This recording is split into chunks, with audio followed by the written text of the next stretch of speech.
When I started 20 years ago, everybody thought it would be Big Brother watching over them, and that's not the case.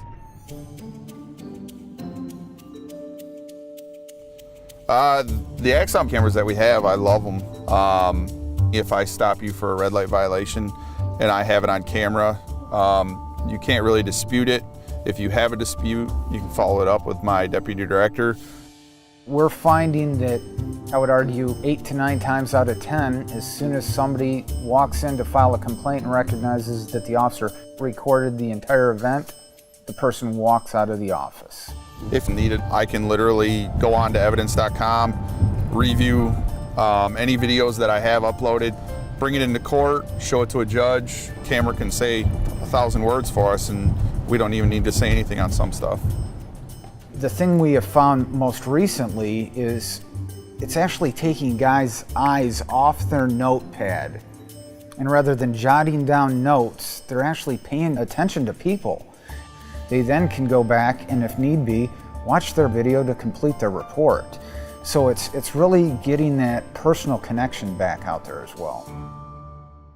With our previous system, it took a lot of time and it took a lot of effort to back everything up, and the customer service just was not what we expected as a law enforcement agency that relied on these cameras so heavily to document evidence. And ultimately, because of that lack of customer service, we ended up looking at the Axon body cameras first, but then we were so happy with them that we ended up going to the fleet system. And since then, we have an extremely small footprint in the cars. We are running the 2 camera systems, both the front and the back, as well as being able to sync with the body cameras.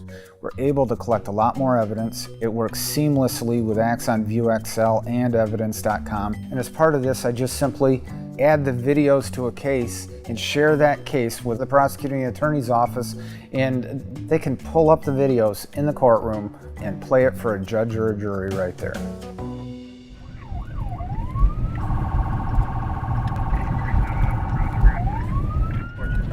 Nowadays, I feel like the citizen trust is kind of down because some things police officers have done. It's just a matter of doing what we can to mend those things that have been torn apart. Fleet makes our job a lot easier because cameras can't lie. Police officers can lie, citizens can lie, a camera cannot lie. My argument for any department that's considering them would be think long term. Because one accident, one event, even if it's a day, a week, a year, or 10 years in the future, if you have these systems in place and everything is documented appropriately and you're following your policies and procedures in the law, that money you will save in that one event will pay for these systems and then some.